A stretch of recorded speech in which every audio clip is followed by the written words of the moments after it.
Sog'lom turmush tarzi bu sog'liqni saqlash va targ'ib qilishni ta'minlaydigan odamning xatti-harakati va fikrlashi, vazifalarni bajarish va shaxsiy muammolar va so'rovlarni hal qilish bilan bog'liq vazifalarni hal qilish uchun insonga zarur turmush darajasini ta'minlaydigan odatlar tizimi, hayotni ta'minlaydigan hayot tizimini, atrof bilan muhit bilan insonning yetarli va maqbul almashuvi va shu bilan sog'lig'ingizni xavfsiz darajada saqlashga imkon beradi.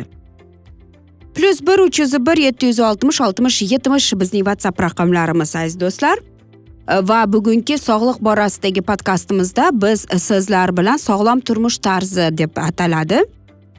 Va umuman olib qaraganda mana hozir kuz kelib qoldi va bu yerda juda ham ko'plab savollar tug'iladiki, qanday qilib mana shunday sovuqda, kuzda men qishkiga organizmimni tayyorlasam bo'ladi. Umuman qanday qilib men sog'lom turmush tarzini olib borsam bo'ladi degan savollar kelib chiqadi. Bilasizmi aziz do'stlar, umuman hayot tarzi bu faqatgina jamoatdan iborat emas, bu siz yashayotgan jamoatdan emas, bu sizning sog'lig'ingiz, to'g'rimi? Va siz sog'lig'ingizga qanday e'tibor berasiz? Umuman olib qaraganda sizning rolingiz qanday bu yerda deb. Bilasizmi aziz do'stlar, bu yerda aytmoqchimanki, mamlakatning vazifasi har bir aytaylikki shaxsni o'zining tanlov huquqini beradiki, qanday sog'lom turmush tarzini olib boradi umuman olib qaraganda. Bilasizmi, sog'lom turmush tarzi shunchalik global miqyosda muhim ahamiyatga egaki, bu narsa chunki odamning hayotini uzaytirishga yordam beradi. Va har bir inson hayotida bir marta bo'lsa ham o'zining hayoti, umuman o'zining sog'lig'i to'g'risida o'ylanib qolgan. Va o'ylaymanki, siz masalan nima iste'mol qilayotganingizni, qanday havo bilan nafas olayotganligingiz, menga nima foydali, nima menga zarar keltiradi degan savollarni berib o'tgansiz deb o'ylayman. Aziz do'stlar, sog'lom turmush tarzi bu sizning hayotingizga umuman juda katta o'zgartirishlarni olib kirishi mumkin. Ba'zida biz erinchoqlik, dangasalik qilib qolamizki, ertalab turib, albatta birozgina bo'lsa-da jismonan mana shunday shug'ullanishga yoki sog'lom ovqatlanishga deganda biz albatta ishdan charchab kelamiz va o'ylaymizki, yo'q, o'tirgim kelmayapti va hokazo deb o'ylab qolamiz. Bilasizmi aziz do'stlar, Sog'liqni saqlash vazirligida shunday ularning bahosi bo'yicha insonning hayoti ko'plab borada bu yerda faqatgina bir narsaga munosib deyiladi. 50-55% bu albatta hayot tarzidan olib kelinadi.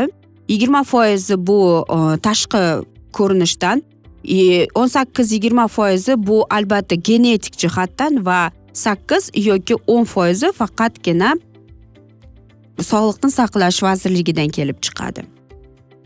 Bilasizmi aziz do'stlar, bu yerda sog'liqni saqlash deganda biz nimani nazarda tutamiz deymiz. Bu albatta bizning kunlik tajribamiz, biz nima bilan ovqatlanamiz, qanday jismoniy mashqlar bilan shug'ullanamiz. Gigiyena shaxsiy to'g'risida kelib chiqadi.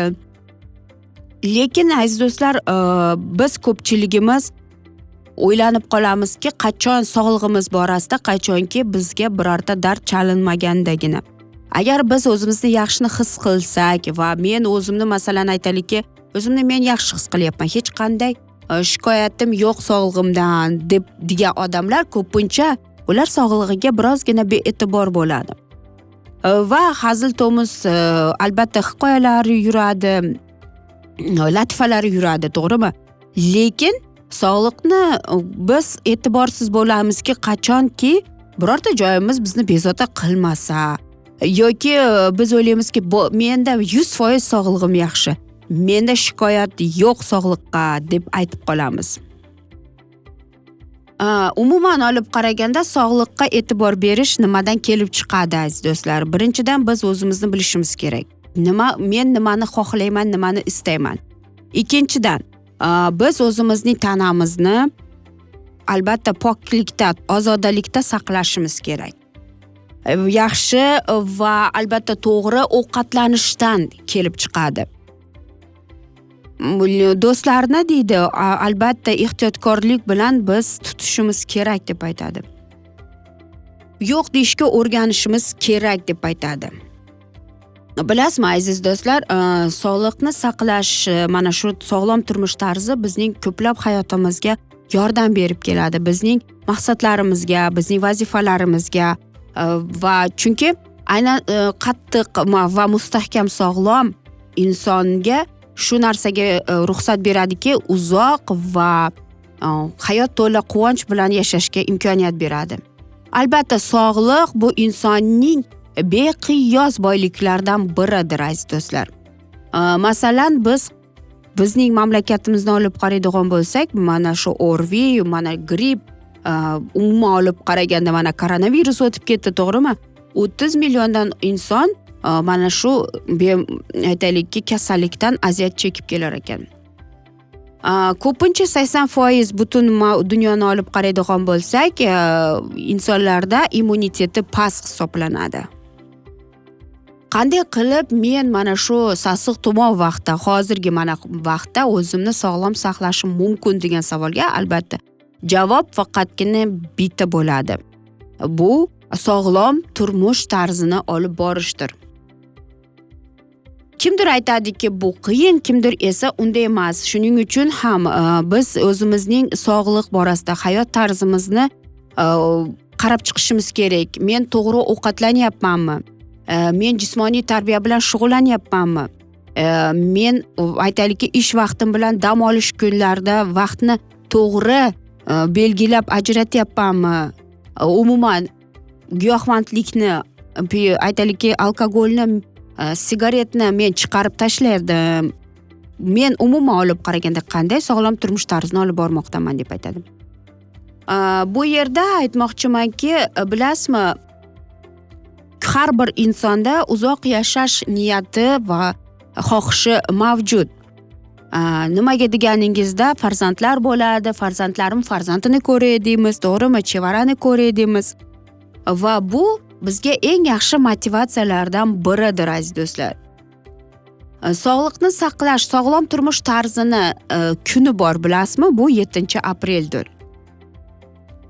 Shuning uchun ham aziz do'stlar, bizda masalan onalarga farzand tug'ilganida darrov uni ko'krakka qo'yishadi va ko'pincha holatlarda aytadiki, farzandingizni ko'proq va uzoq vaqtda yoki 2 yoki 3 yoshgacha emizishga harakat qiling deb aytadi va bu to'g'ridir aziz do'stlar.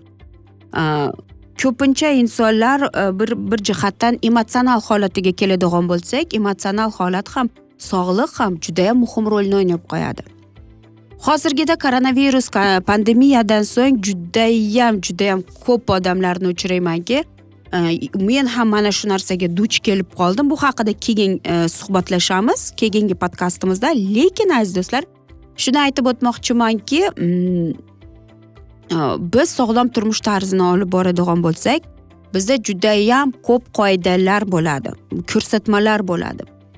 Va biz ana shunga albatta to'g'ri amal qilishimiz kerak bo'ladi. Parhezshunoslar bizga shunday maslahat beradiki, aytaylikki, to'g'ri ovqatlanish rejasini tuzishimiz kerak. Qornimizni o'ta ham to'yg'azib yubormasligimiz kerak va albatta zararli ovqatlarni biz foydali ovqatlarga almashtirishimiz kerak. Albatta aziz do'stlar, va kunlik o'zimizdagi bo'lgan rejani ham biz to'g'ri qarab chiqishimiz kerak bo'ladi. Aziz do'stlar, albatta sog'liq borasida ayniqsa hozirgi 21-asrda juda ham ko'plariga muammolar olib keldi, to'g'rimi?